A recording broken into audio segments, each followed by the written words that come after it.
A letter meant for her ex lands in a stranger's hands, one whose grief mirrors her own. As their words cross through ink and time, a connection sparks, but when they meet face to face, the truth could change everything. Before we get into the story, comment below where in the world you are watching from today. The rain pounded against the windows of Camille Drew's small apartment. 2 years had passed since Jason had walked out of her life just 3 weeks before their wedding. 2 years of questions without answers, of wondering what she'd done wrong. Tonight, the loneliness felt heavier than usual. Camille sat at her kitchen table, a cup of tea growing cold beside her, and pulled out a sheet of paper. Her hands trembled slightly as she uncapped her pen. "I need to let this go," she whispered to herself, tucking a strand of chestnut hair behind her ear. "I need to move on." She began to write, her neat handwriting flowing across the page. "Dear Jason, it's been 2 years since you left. 2 years of wondering why I wasn't enough.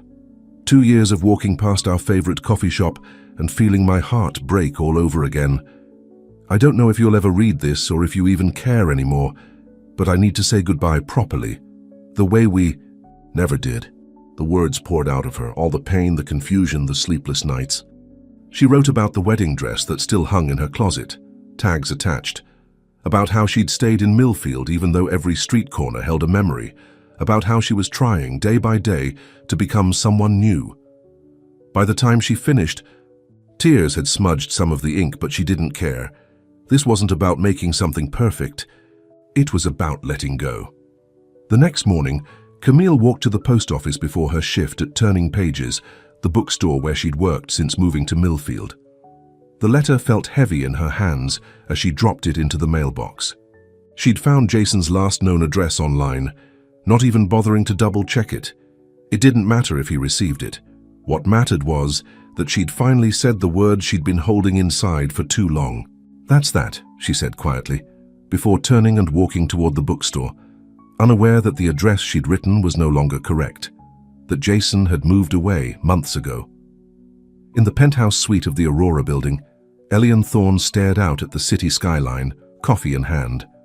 At 30, he was one of the youngest CEOs in the country, heading Thorne Enterprises, a company that owned everything from tech startups to publishing houses. But success felt hollow since losing his brother, Michael, in a car accident 18 months ago. Mr. Thorne, his assistant Rebecca, called from the doorway. "The board meeting is in 30 minutes and here's your mail." Elian nodded, taking the small stack of envelopes. Most were business-related, but one caught his eye. A simple white envelope with handwritten address, no return information. Something about the slightly trembling handwriting made him pause. Back in his office, after a meeting that had dragged on too long, Elian picked up the mysterious envelope. It was addressed to a Jason McIntyre, but had been delivered to his penthouse. Instead, he should have written "Return to sender" and put it back in the mail. Instead, he found himself carefully opening it. The letter inside was several pages long, the handwriting elegant but emotional, some words pressed harder into the paper than others, a few spots where the ink had blurred. He began to read. With each word, Elian felt as if someone had reached into his chest and squeezed. This woman, Camille, had poured her heart onto these pages. Her pain mirrored his own in so many ways, though the circumstances were different. The letter spoke of betrayal, of unanswered questions, of trying to rebuild a life that had shattered overnight. When he reached the end, he set the pages down and walked to the window, unsettled by how deeply her words had affected him. "I shouldn't have read this," he murmured. But he couldn't unread it, and something about her voice on the page had reached a part of him that had been numb for too long.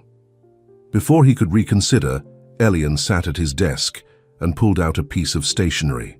He picked up a pen, hesitated, then began to write, "You don't know me, but your words found me, and I think I was meant to read them. Your letter arrived at my address by mistake. It was meant for someone else, someone who doesn't deserve the grace with which you've said goodbye. I shouldn't have opened it. I certainly shouldn't be writing back. But something in your words, the way you described feeling half alive, going through motions, wondering if joy would ever feel real again. It was like reading my own thoughts on the page.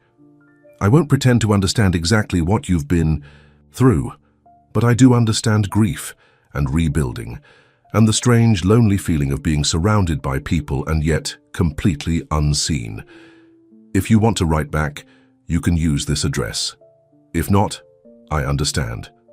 Either way, thank you for reminding me that even strangers can sometimes see us more clearly than the people we think know us best.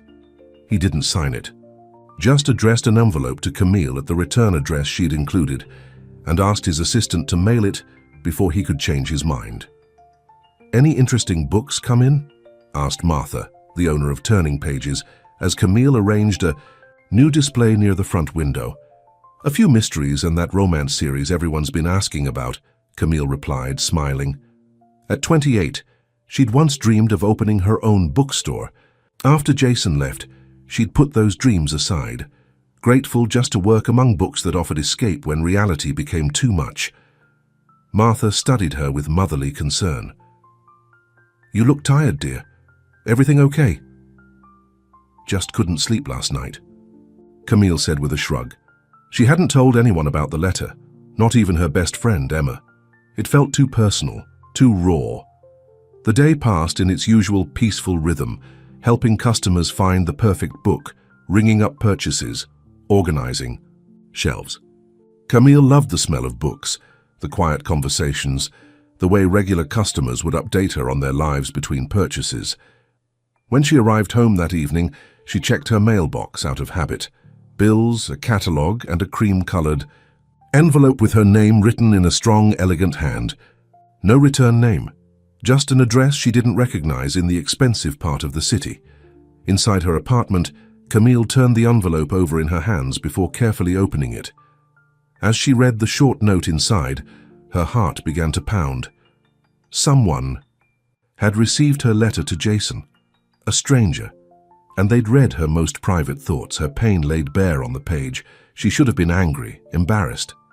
Instead, she found herself reading the note again, struck by the honesty in the words. Whoever this person was, they understood exactly how she felt. There was no pity in their response, no empty reassurances, just recognition. Camille sat at her kitchen table for a long time, the note in her hands. Finally, she pulled out a sheet of paper and began to write. "I should probably be upset that you read a letter that wasn't meant for you. But truthfully, it wasn't really meant for him either. It was meant for me, a way to finally say the things I've kept inside for too long. You're right about feeling half alive. Some days I catch myself laughing at something, and it surprises me like I've forgotten what it feels like to be genuinely happy. Does that sound strange? The bookstore where I work has become my sanctuary. Books don't leave. They don't make promises they can't keep. You mentioned grief. I'm sorry for whatever loss has touched your life. Sometimes I think we're all just walking around with invisible wounds, trying to hide them from each other. I don't know why I'm writing back to a stranger. Maybe because you don't know me. You don't see me as poor Camille, who got left before her wedding. You just see the words on a page. If you want to write again, you can. No pressure either way. Camille." She mailed the letter the next morning, telling herself it was probably foolish. Who starts a correspondence with a complete stranger? But something about the anonymous exchange felt safe, like she could be completely honest without fear of judgment. 2 weeks and several letters later, Camille found herself looking forward to checking her mail each day. The stranger, who still hadn't shared his name, had a way of asking questions that made her think, of sharing observations about life that resonated deeply with her. She'd learned he'd lost his brother, that he worked too much, that he also found solace in books. She'd told him about her job at the bookstore, her abandoned dreams of writing, her gradual process of rediscovering herself after Jason. "Earth to Camille," Emma said, waving a hand in front of her face. They were having lunch at their favorite cafe, and Camille had drifted off mid-conversation. "Where'd you go just now?"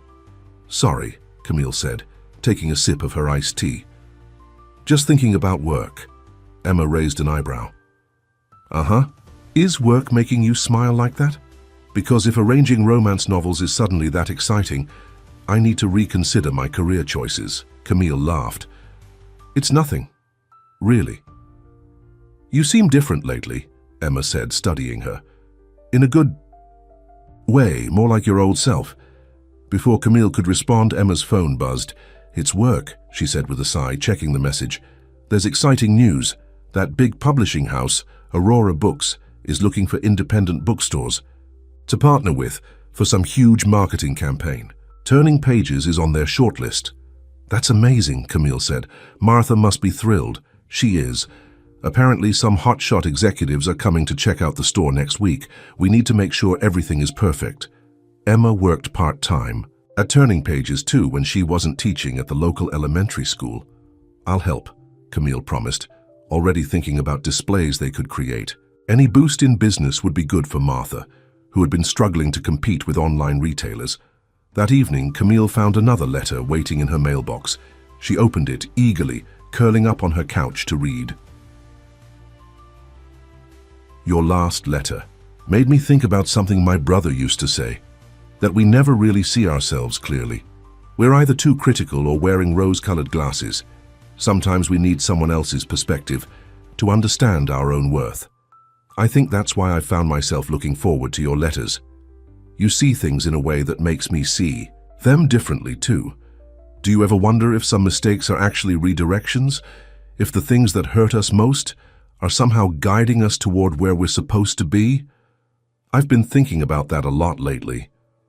Before, I was just going through the motions at work, at home, everywhere. These letters, this connection with someone who doesn't know my history or my title or anything except the words I choose to share, it's woken something up in me. I should tell you something. My company is working with a bookstore in Millfield on a new project. I wonder sometimes if our paths might cross without us knowing it. Isn't it strange to think we might walk right past each other, completely unaware?" At the bottom of the letter was something new, not a signature, but a printed photograph of the first page of Camille's original letter with a handwritten note beside it. "I carry this with me every day." Camille's hands trembled slightly. His company was working with a bookstore in Millfield. Could it be Turning Pages? And he carried her words with him? For the first time, she wondered who this stranger really was, and what would happen if they ever did meet face to face. "Everything looks perfect," Martha said, surveying the freshly arranged displays at Turning Pages. "If these Aurora Books, people aren't impressed, they're blind." Camille adjusted a stack of bestsellers and stepped back to admire their work. The small bookstore had never looked better. Every shelf dusted, every book perfectly aligned, colorful posters announcing upcoming releases. She and Emma had stayed late 3 nights in a row to prepare for today's visit. "What time are they coming?" Camille asked, straightening her blue blouse. For some reason she felt nervous, though she told herself it was just excitement for Martha's. "Zach, around 11, Martha replied, checking her watch. "Which gives us just enough time for coffee. Emma's bringing some from next door." As if on cue, Emma pushed through the door, balancing a tray of coffee cups. "Liquid courage," she announced, handing them around, "and some intel. I just overheard someone at the cafe saying the CEO himself might be coming. Elian Thorne." "The Elian Thorne?" Martha's eyes widened. "I thought they'd just send some marketing people." "Apparently he's taking a personal interest in this project," Emma said. "My friend at the newspaper says he's been changing how Thorne Enterprises operates since his brother died, getting more involved in the creative side of things." Camille half listened to their conversation, her mind drifting to the latest letter from her anonymous correspondent. She'd been carrying it in her pocket all morning, rereading it when no one was looking. The thought that he might work with Turning Pages had kept her awake last night. What were the odds? There were several bookstores in Millfield. "Camille, hello." Emma waved a hand in front of her face. "You're doing it again. That dreamy look. I asked if you could handle the register this morning while Martha and I talked to the executives." "Oh yes, of course," Camille said quickly. "Sorry, I was just thinking about the display for the children's section." Emma gave her a suspicious look but didn't press further. At precisely 11 o'clock, the bell above the door chimed. Martha straightened her jacket and moved forward to greet the visitors, a tall woman in a sharp pantsuit, a young man with glasses and a tablet, and behind them, a figure that made Camille freeze mid-motion. He was taller than the others, with broad shoulders and dark hair cut in an expensive style. He wore no tie with his suit, giving him a slightly more approachable look than his companions, but there was no mistaking the authority in his stance. This had to be Elian Thorne. Camille watched from behind the counter as Martha led the group toward the back of the store where they had set up a small meeting area. She couldn't explain why, but something about Elian Thorne seemed oddly familiar, though she was certain they'd never met. "Miss Drew?" The woman in the pantsuit had approached the counter while Camille was distracted. "Your name tag says Camille Drew, correct?" "Yes, that's me," Camille replied, surprised. "Rebecca Chen, Chief Marketing Officer at Aurora Books." She held out a sleek business card. "We'd like you to join our discussion if you don't mind." "Mrs. Wilson mentioned you're responsible for most of the display designs and community outreach." "Oh, yes, but perfect. Bring your ideas." Rebecca's tone made it clear this wasn't a request. Feeling suddenly self-conscious, Camille touched her name tag, a handwritten one Martha had insisted they all wear for the meeting, and followed Rebecca to the back room. Elian Thorne was having trouble concentrating. The meeting had started well enough. Martha Wilson was exactly the kind of passionate, independent bookstore owner Aurora Books wanted to partner with. Her assistant, Emma, had impressive ideas about connecting with local schools. But since spotting the young woman at the register, he'd found his attention drifting.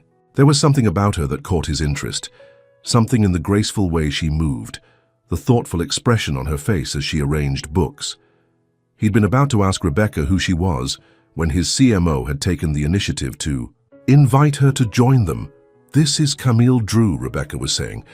"She handles many of the creative elements here at Turning Pages." Camille. The name hit him like a physical force. It couldn't be, could it? How many Camilles could there be in a town the size of Millfield?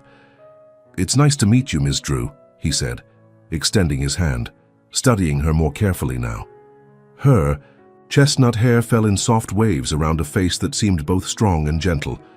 Her eyes, a deep, warm brown, held a hint of shyness, but met his directly. "Likewise, Mr. Thorne," she replied, her voice soft but clear as she shook his hand. Elian found himself looking at her name tag, and the air seemed to vanish from his lungs. The handwriting. He would recognize it anywhere after weeks of reading and rereading her letters. The same elegant script with that distinctive way of forming capital letters. This was his Camille. The woman whose words had pulled him back to life, and she had no idea who he was. "Mr. Thorne?" Martha's voice broke through his shock. "What do you think of our community reading program idea?" He cleared his throat. "It sounds promising. Would you excuse me for a moment? I need to make a quick call." In the small office Martha had offered for privacy, Elian leaned against the desk, trying to steady himself. What were the odds? Out of all the bookstores in Millfield, his team had selected the very one where she worked. It felt like fate, or a cruel joke. She would hate him if she knew. He'd read her most private thoughts without permission, kept his identity hidden, let her believe he was just some random person who'd received her letter by mistake. Not the CEO of a major corporation who could have, should have, returned her misdirected mail weeks ago. He pulled out his wallet and carefully removed the folded page he'd been carrying. The first page of her letter to Jason, the one where she spoke about rebuilding herself piece by piece. What should he do now? Tell her the truth? Never reveal himself? Continue their correspondence as if nothing had changed? Before he could decide, there was a soft knock at the door. "Mr. Thorne?" It was her voice. "Martha asked me to see if you need anything." Elian hastily tucked the letter back into his wallet. "Just finished my call," he said, opening the door. "And please call me Elian." Camille nodded, a polite smile on her lips. But something caught her eye. A small piece of paper that had fallen to the floor when he'd put away his wallet. "You dropped this," she said, bending to pick it up. Elian felt his heart stop as she looked at the scrap of paper in her hand, a corner torn from her original letter, with just a few words visible in her unmistakable handwriting. Camille stared at the fragment of paper in her hand, a strange sensation washing over her. The handwriting was her own, she was certain of it, though she couldn't recall what this particular note might have been. Just a few words were visible.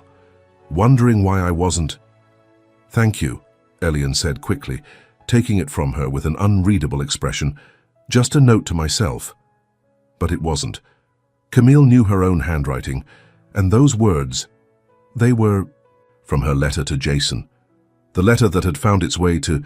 She looked up at Elian Thorne with new eyes studying his face. Was it possible? The timing fit. Aurora Books was part of Thorne Enterprises. He'd mentioned his company was working with a bookstore in Millfield. "We should get back to the meeting," Elian said, his voice carefully controlled. Camille nodded, following him out of the office in a daze. Throughout the rest of the discussion, she found herself watching him.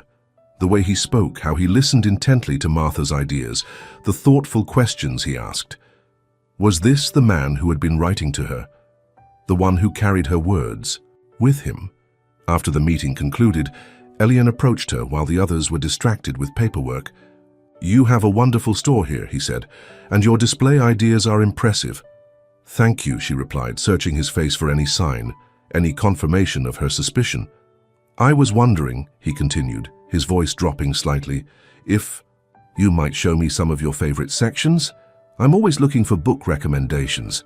As Camille led him through the store, pointing out hidden gems and customer favorites, she found herself growing more certain.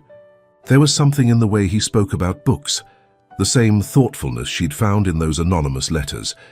"Mystery or romance?" he asked suddenly. The question mirrored one from his third letter to her, where he'd asked about her reading. "Preferences, both," she answered carefully, watching his reaction. "Sometimes the best stories have elements of each." A smile tugged at the corner of his mouth. "I've come to think the same recently." They reached the poetry section, tucked in a quiet corner of the store. Elian picked up a slim volume, flipping through it with careful hands. "Do you know this one?" he asked, showing her the cover, a collection by Mary Oliver. "Tell me, what is it you plan to do with your one wild and precious life?" Camille quoted softly. Something flashed in his eyes. Recognition. She'd included that quote in one of her letters. Before she could say anything more, Rebecca appeared at the end of the aisle. "Elian, we need to finalize some details before we leave." He nodded, then turned back to Camille. "It was a pleasure meeting you, Ms. Drew." He reached into his jacket pocket and pulled out a business card, scribbling something on the back before handing it to her. "If you think of any other ideas for the partnership, please don't hesitate to reach out directly." Camille took the card, her fingers brushing against his. Only after he'd walked away did she turn it over to read what he'd written on the back.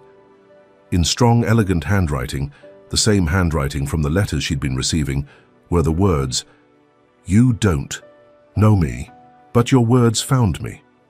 That evening, Camille sat at her kitchen table, Elian's business card in one hand and his latest letter in the other. There was no doubt now, the handwriting matched perfectly. Elian Thorne was her anonymous correspondent. The CEO of Thorne Enterprises had been writing to her for weeks, sharing his grief over his brother, his thoughts on rebuilding a life, his growing connection to her words, and he had known who she was the moment he saw her name tag at the store. Emotions tumbled through her. Confusion, embarrassment, anger, and something else she wasn't ready to name. Why hadn't he said anything during the meeting? Why continue the charade? She remembered the way he'd quickly taken back that scrap of her letter, the careful way he'd tested her with that poetry book, the message he'd left on his business card. He wanted her to know, but he was afraid. Afraid of what, though? That she'd be angry, that she'd feel betrayed, or that the connection they'd built through their letters would crumble in the harsh light of reality. Camille picked up her phone and typed in the direct number Elian had written on his card. Her finger hovered over the call button, but she couldn't bring herself to press it. What would she even say? Instead, she pulled out a sheet of paper and began to write, "I know who you are now. I saw my handwriting on that paper you dropped today. I recognized your handwriting on the business card. Why? Didn't you tell me? All this time you knew exactly who I was, where I worked. You walked into my bookstore today and pretended we were strangers meeting for the first time. I feel foolish, exposed. I told you things I've never told anyone, thinking you were just some anonymous person who'd received my letter by mistake. But you're Elian Thorne. You own half the publishing houses in the country. You could probably buy our entire bookstore with what you spend on coffee in a year. Was this amusing for you? Some kind of game? I thought our letters meant something. Real. Now I don't know what to think. She signed it simply C and addressed an envelope to the penthouse address she'd been using. She wouldn't mail it tonight. She needed time to think, to process everything that had happened. As she placed the letter and envelope on her bedside table, her phone rang. Unknown number. Her heart jumped to her throat as she answered. Camille. His voice was instantly recognizable. It's Elian Thorne. I think we need to talk. Elian stood by the floor-to-ceiling windows of his penthouse, phone in hand, watching the city lights below. He hadn't planned to call her tonight. He'd intended to send another letter, explaining everything, giving her space to respond in her own time. But the memory of her expression when she'd seen that fragment of her letter, the flash of recognition, in her eyes, had haunted him all afternoon. She knew, or at least suspected, and he couldn't bear the thought of her believing, even for one night, that he'd been playing some cruel game. I should have told you today, he said into the phone, the words rushing out before she could speak. When I realized who you were, but I was afraid. Afraid of what? Her voice was quiet, guarded. That you'd hate me for reading your letter, for not telling you who I was from the beginning. He paused, searching for the right words. That what we've shared these past weeks would somehow change once you knew who I really am. And who are you, really? The question hung in the air between them. Because the Elian in those letters feels very different from Elian Thorne, CEO. They're both me, he said softly. But the man in those letters is more me than the one who sits in boardrooms. That's what your words did, Camille. They helped me find parts of myself I thought I'd lost when Michael died. There was silence on the other end, and for a moment he thought she might have hung up. Then she spoke, her voice a little stronger. I need time to process this, Elian. Today has been overwhelming. I understand. Take all the time you need. He hesitated, then added, but please know that everything I wrote to you was true, every word. After they said goodbye, Elian remained by the window, replaying their brief conversation. Had he made a mistake in calling? Should he have waited for her to reach out first? On his desk lay the draft of the letter he'd been planning to send her, pages of explanation, of apology, of hope. Beside it was a folder containing the partnership agreement with Turning Pages Bookstore. Aurora Books would be working closely with them for at least 6 months. 6 months during which he and Camille would inevitably cross paths again and again. The question was, would those encounters be purely professional from now on?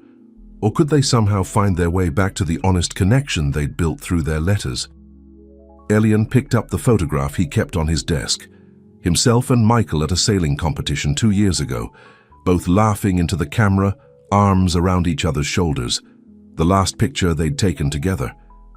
You'd tell me I'm overthinking this, he said to his brother's image. So you'd say just be honest with her, dummy.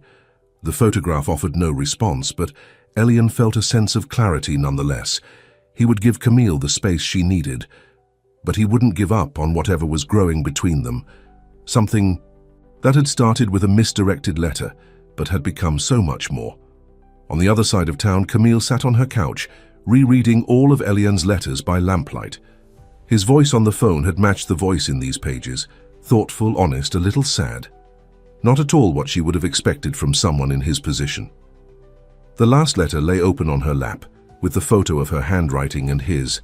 Note, I carry this with me, every day. Despite her confusion, despite the questions swirling in her mind, something warm unfurled in her chest at the thought.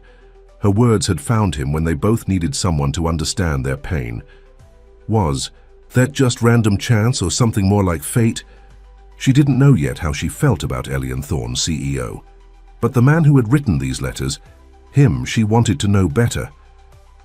The morning sun streamed through the windows of Turning Pages as Camille rearranged a display of new releases.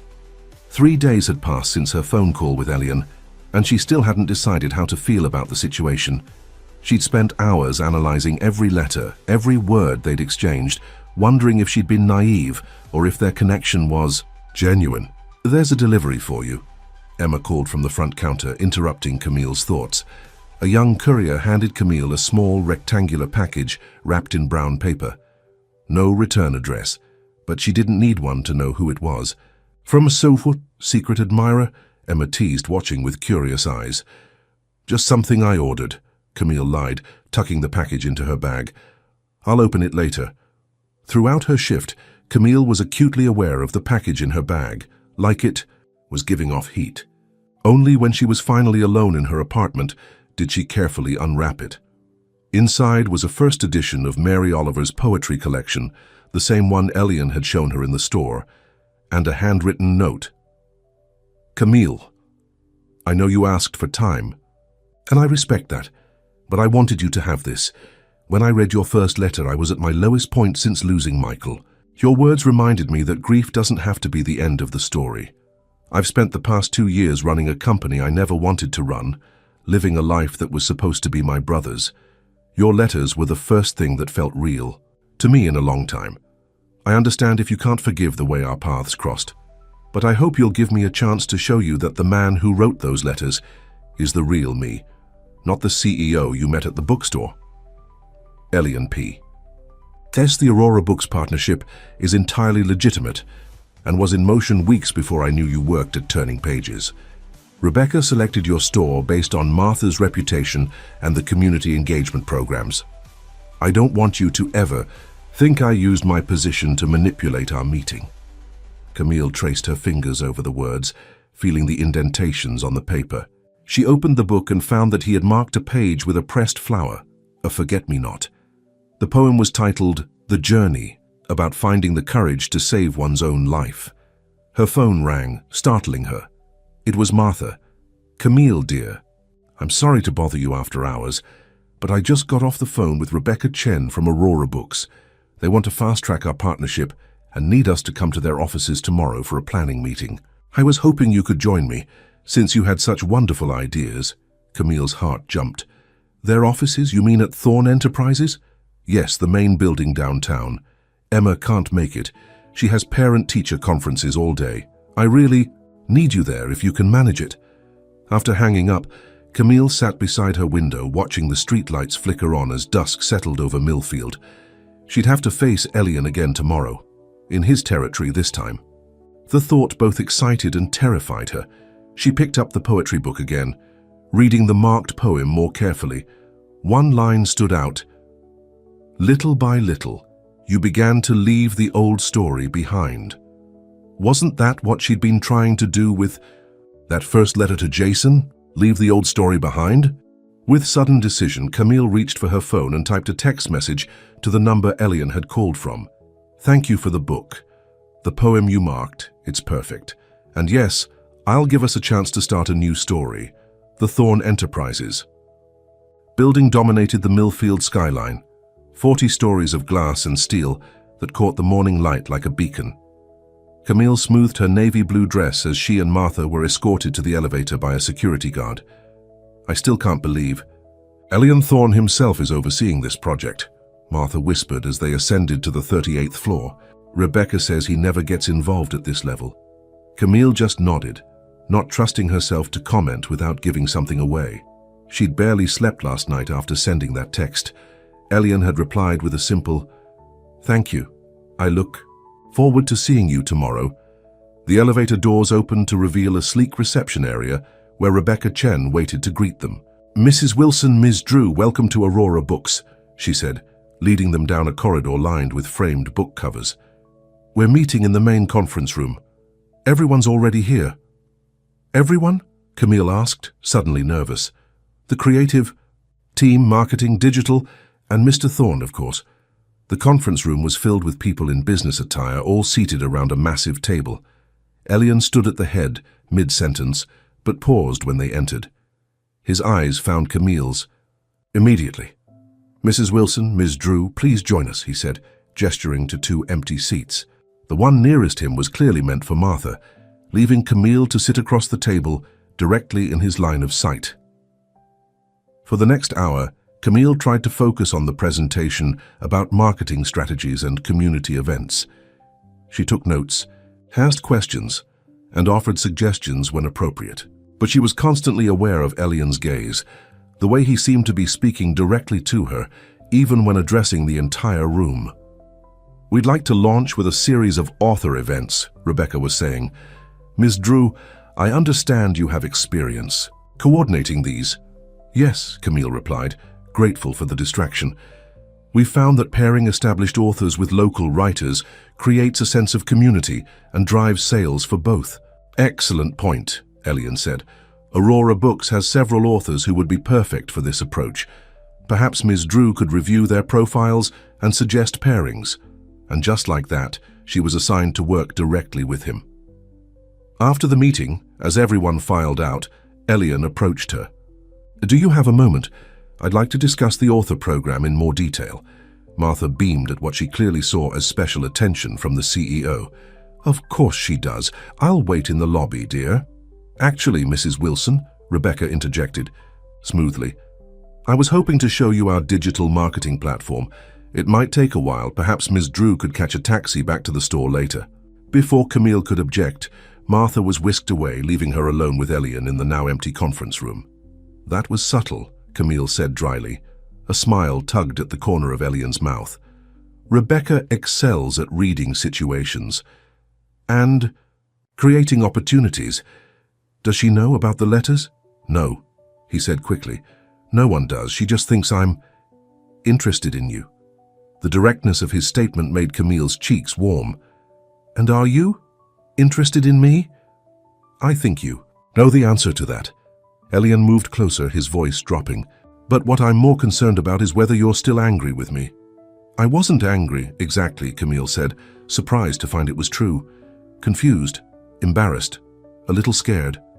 "Scared?" His brow furrowed. "Of what?" "Of having shared so much of myself with someone who turns out to be you, Elian Thorne. It's intimidating." He ran a hand through his dark hair, a gesture Camille was beginning to recognize as a sign of frustration. "That's exactly what I was afraid of, that once you knew who I was, everything would change." "Of course it changes things," she said, softly.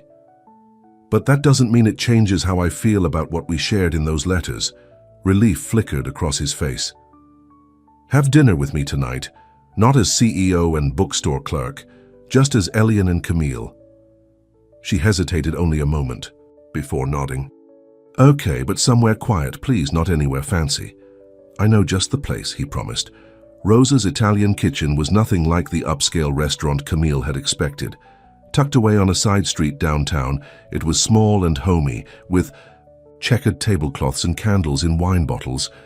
"My brother and I used to come here all the time," Elian explained, as an elderly woman led them to a corner table. "Best lasagna in the state." "Elian, you don't visit enough," the woman scolded affectionately, patting his cheek. "And you brought a beautiful lady. Michael would approve." "Rosa, this is Camille," Elian said, a hint of shyness in his voice. "Camille, Rosa has been feeding the Thorne family for 20 years. Any friend of Elian's is family here," Rosa declared, squeezing Camille's hand warmly. "I'll bring you both the special, no arguments." As Rosa bustled away, Camille found herself relaxing for the first time all day. "She's wonderful. She helped raise us after our mother died," Elian said, a softness in his expression Camille hadn't seen before. "Our father was absent emotionally. Rosa made sure we knew what family felt like." "You miss him a lot, don't you? Your brother?" Elian nodded, his eyes growing distant. "Michael was the heart of our family. He was supposed to take over the company, not me. I was the creative one, always writing, dreaming up stories. I was running our publishing division while he handled the business side." "What happened?" Camille asked gently. "Car accident, drunk driver." His voice was flat, controlled. "He was on his way to meet me for dinner, actually. Right here. I waited 2 hours before I got the call." Camille reached across the table and took his hand without thinking. "I'm so sorry." He looked down at their joined hands, then back at her. "Face, it's strange. I haven't talked about this with anyone since it happened, but I wrote to you about it. It's easier sometimes with a stranger," she said. "Less history, less judgment." "But we're not strangers anymore," he pointed out, his thumb tracing circles on her palm. "No, we're not," she agreed, feeling something warm unfurl in her chest. Though I still feel like I know the letter writer better than I know CEO Elian Thorne. They're the same person. But you're right. I've been living so much in my role these past 2 years that sometimes I forget who I really am. His eyes held hers. Your letters reminded me. Rosa returned with wine and bread, giving Camille a moment to collect herself. The intensity of Elian's gaze was almost overwhelming. Throughout dinner, the conversation flowed more easily than Camille had expected. They talked about books they loved, places they wanted to visit, memories of growing up in Millfield. Elian had moved away for college, but returned after his brother's death to run the company. So what happened? Elian asked as they shared a tiramisu. With Jason, I mean. Your letter said he left, but not why. Camille tensed slightly, then sighed. I don't actually know, not really. He just disappeared 3 weeks before the wedding. Left a note saying he couldn't go through with it, and that he was sorry for the pain he was causing. He never explained, never called? Nope, just gone. She pushed the dessert around with her fork. I found out later from mutual friends that he'd moved to California. Apparently he'd been planning it for months, had a job lined up and everything. He just didn't bother to include me in those plans. What a coward, Elian said with unexpected heat. To not even give you the respect of an explanation. That's the worst part, I think.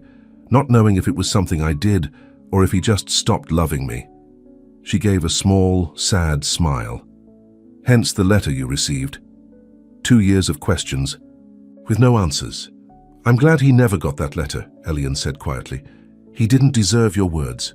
The simplicity of his statement warmed her more than any elaborate declaration could have.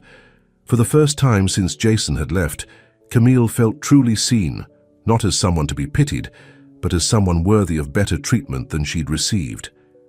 After dinner, Elian insisted on driving her home, though she protested it was unnecessary. Old-fashioned manners, he explained with a shrug. My mother's influence. His car was expensive but understated, not the flashy sports car she might have expected from someone in his position. As they pulled up outside her apartment building, an awkward silence fell between them. Thank you for tonight, Camille said finally. It was nice. Nice. Elian raised an eyebrow, a hint of teasing in his voice. That's rather bland praise, she laughed, the tension breaking. Okay, it was wonderful, but also terrifying. Terrifying? He turned in his seat to face her. Why? Because this feels important, she admitted, looking down at her hands. Whatever this is between us, it feels significant, and that scares me. Elian reached out, gently tilting her chin up until she met his eyes. It scares me too, he confessed, but some things are worth being scared for. For a moment, Camille thought he might kiss her. Instead, he took her hand and pressed his lips to her palm, a gesture so unexpectedly tender that it brought tears to her eyes. Good night, Camille, he said softly, releasing her hand.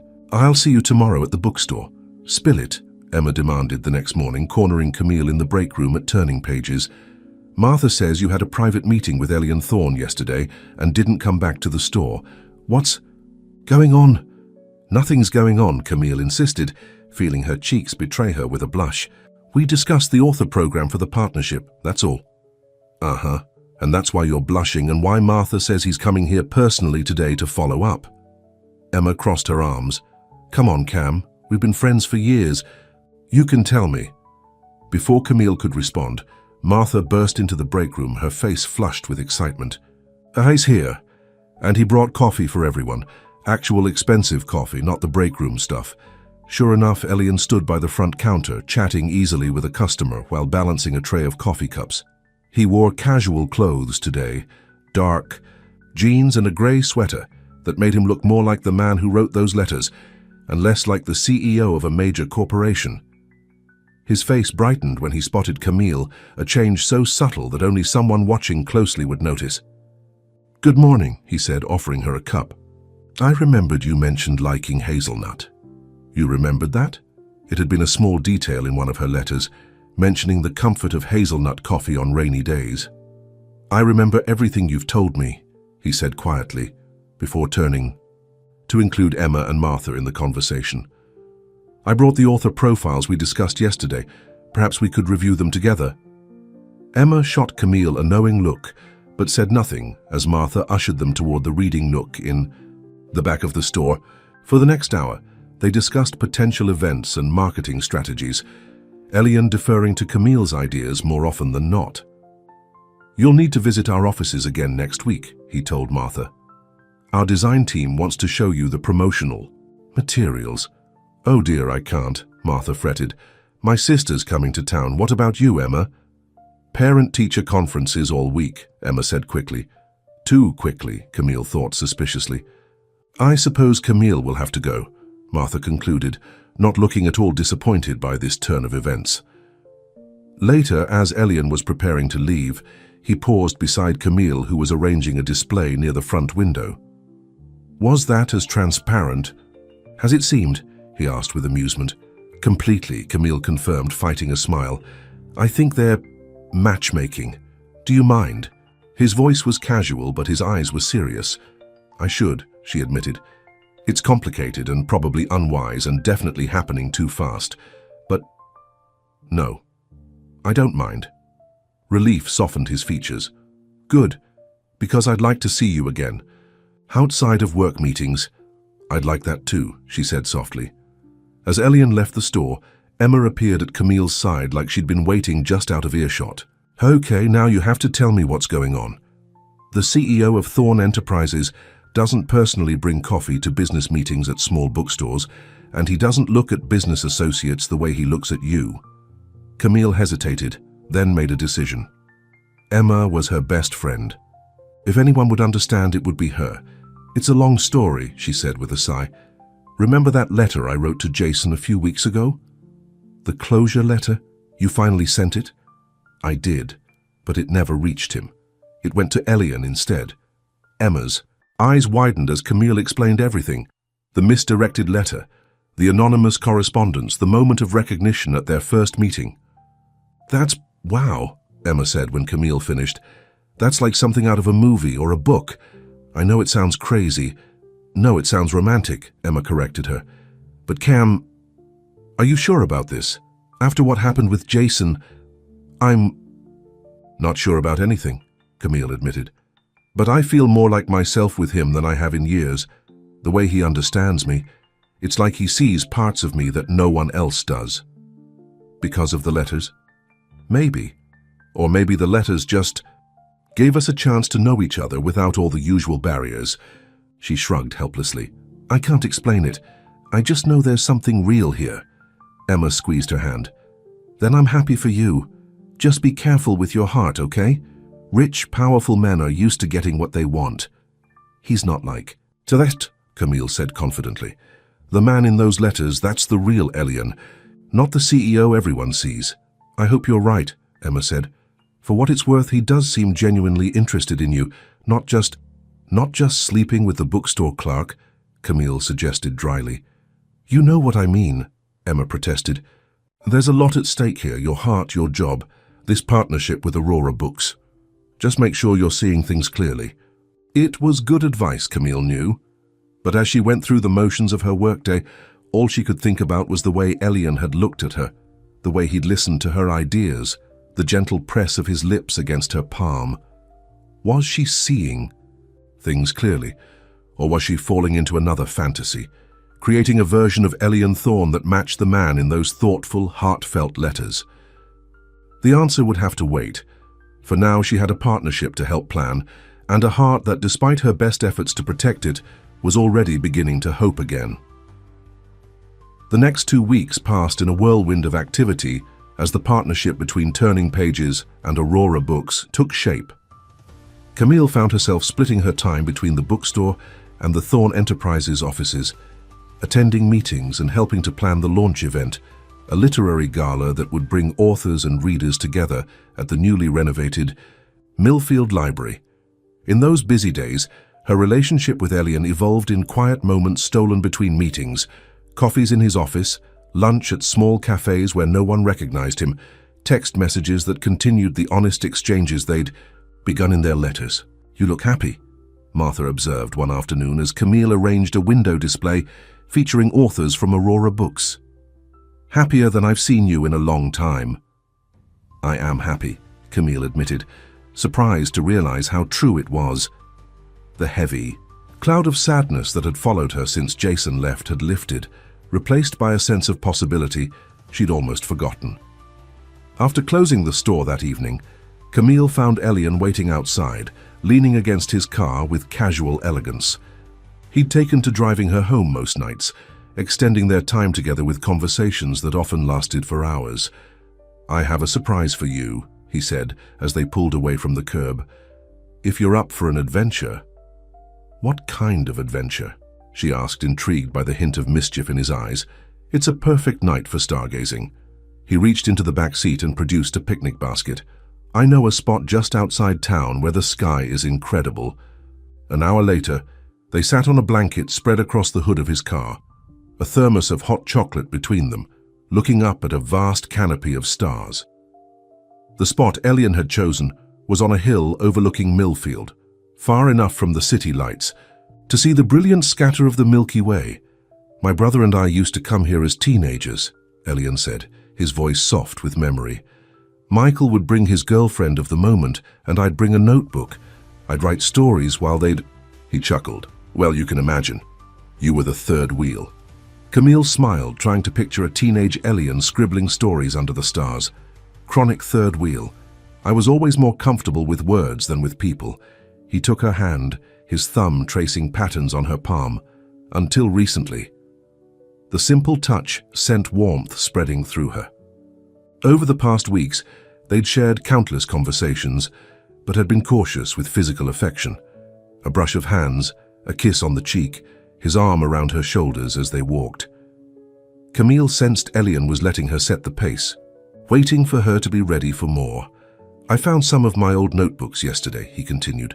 "Stories I wrote before college, before the business degree my father insisted on."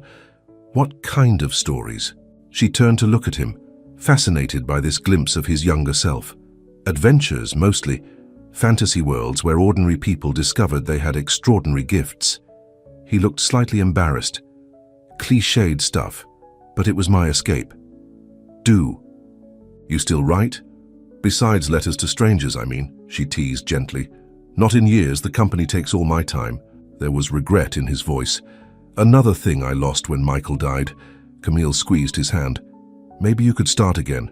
It's never too late to reclaim the things that make you happy." He looked at her then, his eyes reflecting the starlight. "Is that what you're doing, Camille? Reclaiming your happiness?" "I'm trying," she admitted. "For a long time after Jason left, I was just surviving, going through the motions. I stayed in Millfield, kept the same job, the same apartment. It was like I was afraid to change anything in case I lost even more of myself. And now I'm remembering who I was before him, who I wanted to be." She smiled. "The bookstore was supposed to be temporary, just a job until I figured out what came next. But I fell in love with it, with helping people find stories that speak to them." "You're good at it," Elian said. "I've watched you with customers. You have a gift for connecting people with exactly the book they need." "Martha's talking about retiring in a few years," Camille said, voicing a thought she'd barely allowed herself to consider. "Sometimes I wonder if I could buy the store from her, make it truly mine." Elian sat up straighter, his expression brightening. "You'd be amazing at that. Have you talked to her about it?" "Not yet. It feels too soon, and anyway—" She hesitated. "I don't know if I could afford it.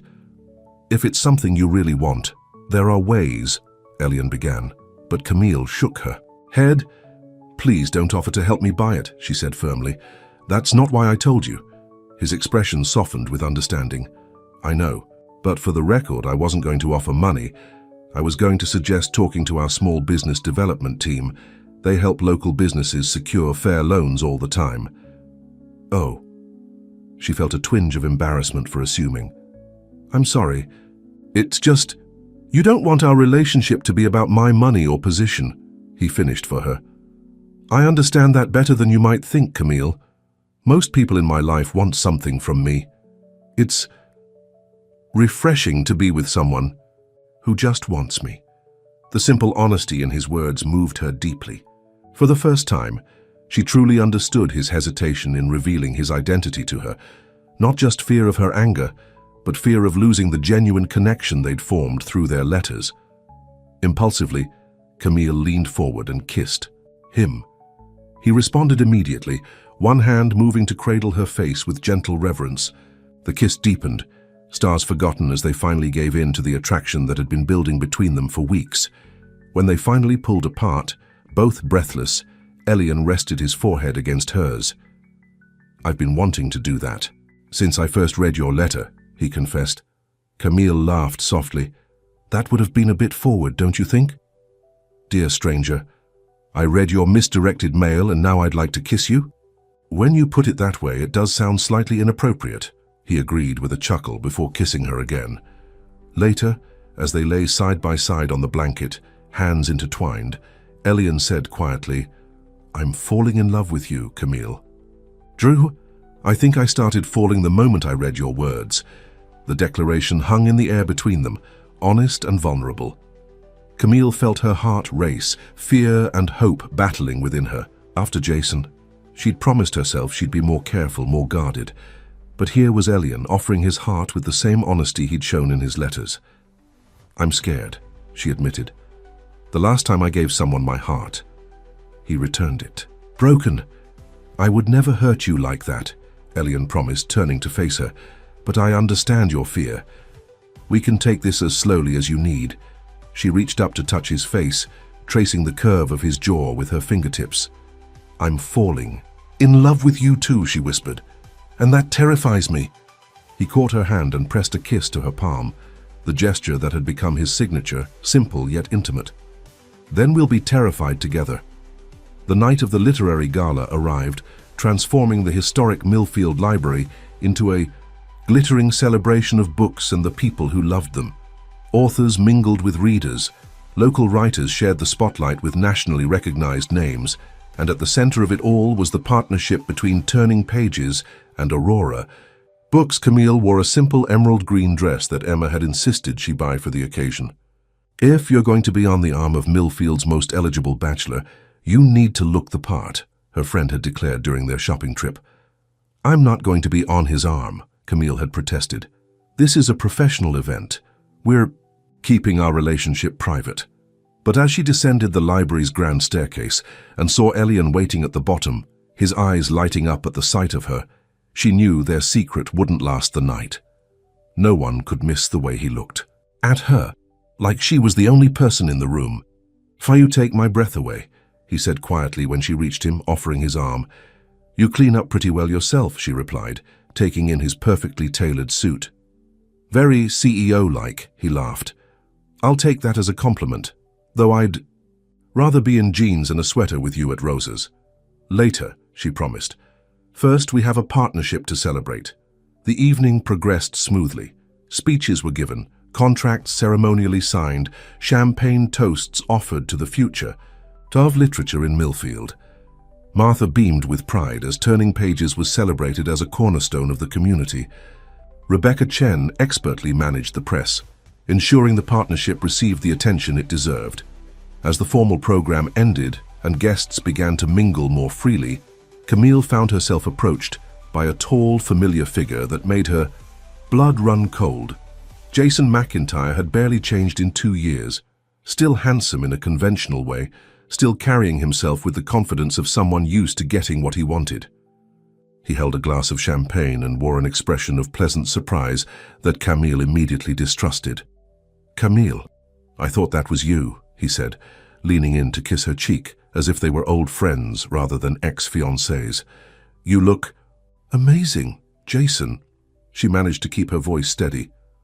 "What are you doing here?" "I'm back in town for my parents' anniversary," he explained. "Saw the announcement about this event in the local paper. When I realized Turning Pages was involved, I thought I'd stop by to support my favorite bookstore." "How thoughtful," she said flatly, fighting the urge to walk away. 2 years ago, this encounter would have devastated her. Now she was surprised to find she felt nothing but a dull irritation. "So, partnership with Aurora Books, that's big," Jason continued, oblivious to her discomfort. "You always said Turning Pages deserved more recognition." "Yes, well, Martha's worked hard for this opportunity." And you still just working at the bookstore? There was a hint of condescension in his voice that she'd somehow never noticed when they were together. I always thought you'd move on to something bigger. Before Camille could respond, a warm hand settled at the small of her back. There you are, Elian said, his voice pleasant but his eyes cool as they assessed Jason. I've been looking for you. The Aurora Books authors would like to meet the woman responsible for the community outreach program. Jason's eyes widened with recognition. You're Elian Thorne, he said, extending his hand. Jason McIntyre, I'm an old friend of Camille's. Is that what you call it? Camille murmured, too quietly for Jason to hear, but Elian's slight squeeze at her waist told her he'd caught her words. Mr. McIntyre, Elian acknowledged, shaking his hand briefly. If you'll excuse us, we have some guests waiting. Of course, Jason said, clearly impressed by the connection. Camille, we should catch up while I'm in town. Maybe coffee tomorrow. For old time's sake. Before she could answer, a striking brunette in a designer dress appeared at Jason's side, slipping her arm possessively through his. There you are, darling. You promised to introduce me to that publisher from New York. She glanced at Camille and Elian with polite disinterest. Melissa, this is Camille Drew, an old friend, Jason said smoothly, and Elian Thorne, CEO of Thorne. Enterprises. This is my fiancée, Melissa Cantwell. Fiancée. The word hit Camille with unexpected force, not because it hurt, but because it didn't. She felt nothing but mild curiosity and surprisingly relief. Congratulations, she said sincerely. It was nice seeing you, Jason, but we really do need to go. Enjoy the rest of your evening. As Elian guided her away, his hand steady at her, back, she felt a tension she hadn't realized she was carrying dissolve. For 2 years, she'd wondered what she would feel if she ever saw Jason again. Pain, anger, longing. The reality was so much simpler. Nothing. He was a stranger now. One who had once mattered but no longer did. Are you okay? Elian asked quietly when they were out of earshot. I'm fine, she said, surprised to find she meant it. Better than fine, actually. I think I needed that closure. Elian studied her face, concern evident in his eyes. You're sure? We can leave if you want. Absolutely not, she said firmly. This is our night, yours, mine, Martha's, turning pages. I'm not letting Jason McIntyre ruin another important moment in my life. A smile spread across Elian's face, pride and something deeper shining in his eyes. Have I told you lately how extraordinary you are? Not in the last hour, she teased, feeling lighter than she had in years. A serious oversight on my part, he said, taking her hand and leading her toward a quieter corner of the room. 1. I intend to rectify immediately.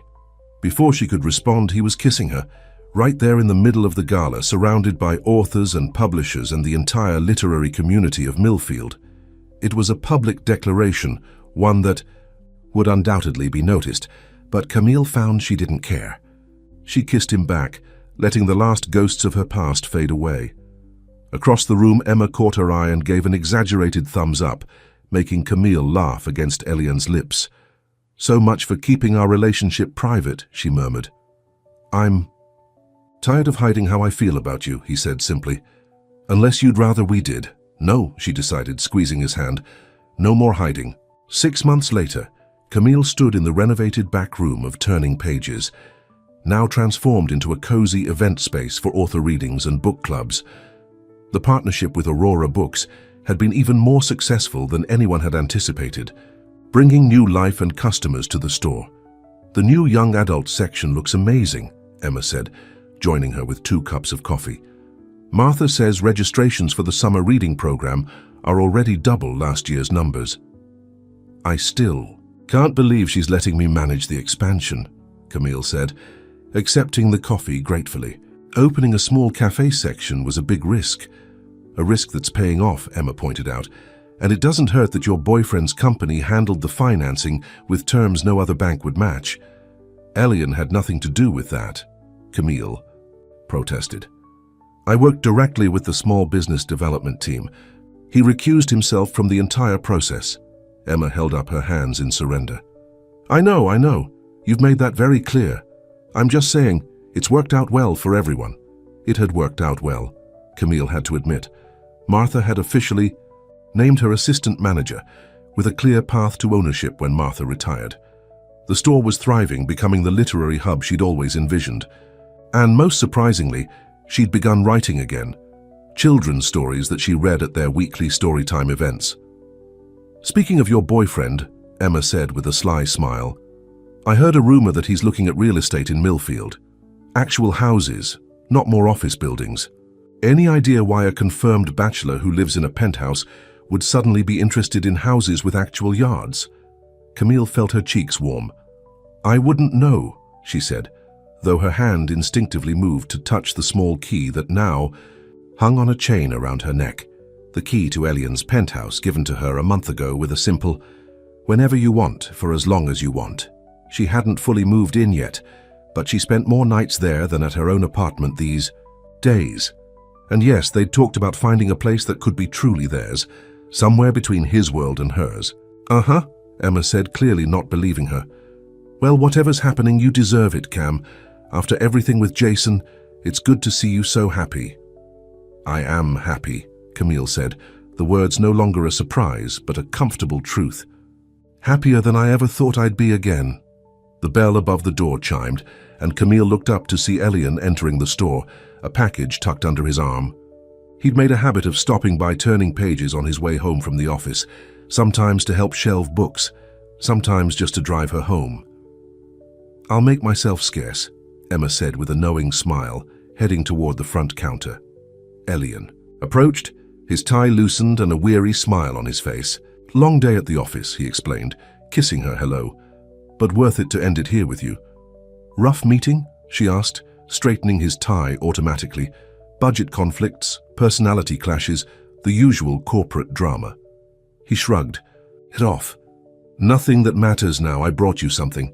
The package he handed her was wrapped in simple brown paper, similar to the one he'd used for the poetry book months ago. Camille unwrapped it carefully to reveal a leather-bound journal with her initials embossed on the cover. "It's beautiful," she said, running her fingers over the soft leather. "Open it," he urged, an unusual note of nervousness in his voice. Inside, on the first page, Camille found his familiar handwriting. "Camille, 1 year ago today, a letter meant for someone else found its way to me instead.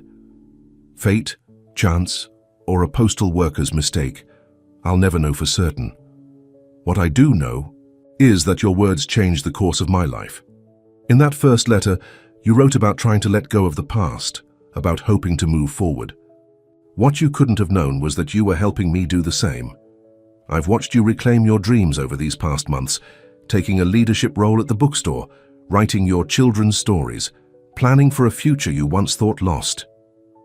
You've inspired me to do the same, to remember the joy I once found in writing, to lead my company with heart instead of just duty, to build a life that honors my brother's memory without being trapped by grief. This journal is for our next chapter, the story we write together. On page 2, you'll find my suggestion for how that chapter might begin." With trembling fingers, Camille turned the page. There, pressed between the pages, was a forget-me-not, like the one he'd placed in the poetry book, and, beneath it, a simple question written in his elegant hand. "Will you marry me?" She looked up, tears blurring her vision, to find Elian watching her with hopeful eyes.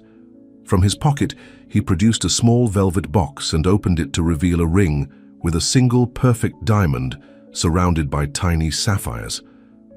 "I know it might seem fast," he said quietly, "but some stories don't need years to unfold. Sometimes you just know." Camille closed the journal, clutching it to her chest. "When I wrote that letter to Jason, I was trying to say goodbye to a past that was holding me back," she said, her voice thick with emotion. "I never imagined it would lead me to a future brighter than anything I'd dreamed. Is that a yes?" Elian asked, a smile beginning to form. Instead of answering, Camille pulled a folded paper from her pocket, one she'd been carrying for days, waiting for the right moment. "Read this first," she said, handing it to him. Elian unfolded the paper, recognizing her handwriting immediately. It was a letter, dated 3 days earlier. "Dear Elian, I've been thinking about fate lately, about letters that find the wrong mailbox, but the right person. about how sometimes the best things in our lives come from moments that seem like mistakes at first. Before you, I'd forgotten how to hope. I'd forgotten what it feels like to be truly seen, to be known, to be loved for exactly who I am. You didn't just read my words, you heard my heart. In one of your early letters, you asked if some mistakes are actually redirections, guiding us toward where we're supposed to be. I believe now that they are. That letter was never meant for Jason. It was always meant for you. I carry your words with me every day. And if you'll have me, I want to carry them and you for all the days to come. Yes, Elian Thorne. My answer is yes. Love, Camille. Elian looked up from the letter, wonder spreading across his face. You knew I was going to ask? I hoped, she said simply. Emma mentioned you'd been looking at houses, and you've been carrying that box in your pocket for 3 days. You're not as subtle as you think. He laughed, the sound full of joy and relief. So much for my elaborate surprise. I've had enough surprises for one lifetime, Camille said, stepping closer to him. What I want now is certainty. You. Us. This story we're writing together. Elian took the ring from its box and slipped it onto her finger. It fit perfectly, catching the light from the bookstore windows and sending small rainbows dancing across the shelves. I love you, Camille Drew, he said, gathering her into his arms. Thank you for writing that letter. I love you too, she whispered against his lips. Thank you for reading it. Behind them, Camille was vaguely aware of Emma announcing the news to Martha and the few customers still browsing the shelves. There were cheers and congratulations, but they felt distant, unimportant compared to the man holding her and the future stretching before them, a future born from a misdirected letter and the courage to begin again. That night, as they lay together in Elian's, their penthouse, Camille traced the lines of his face in the moonlight. I've been thinking, she said softly. A dangerous pastime, he teased, catching her hand and kissing her palm in that way that still made her heart flutter. I want to write our story, the real one, about a letter that found the wrong address but the right person. A romance novel? Elian looked intrigued. Set in a bookstore? Why not? It could be the first project for Turning Pages Press, the small publishing division I've been dreaming about starting. I think it's brilliant, he said, pulling her closer. On one condition. What's that? Make sure it has a happy ending, he kissed her gently. The kind that lasts forever. I promise, Camille whispered, knowing that the best part of their story was still being written, not on paper, but in the life they would build together, one day at a time. The letter that had once been filled with goodbyes had led to a beginning, more beautiful than either of them could have imagined. And in the end, that was the greatest plot twist of all.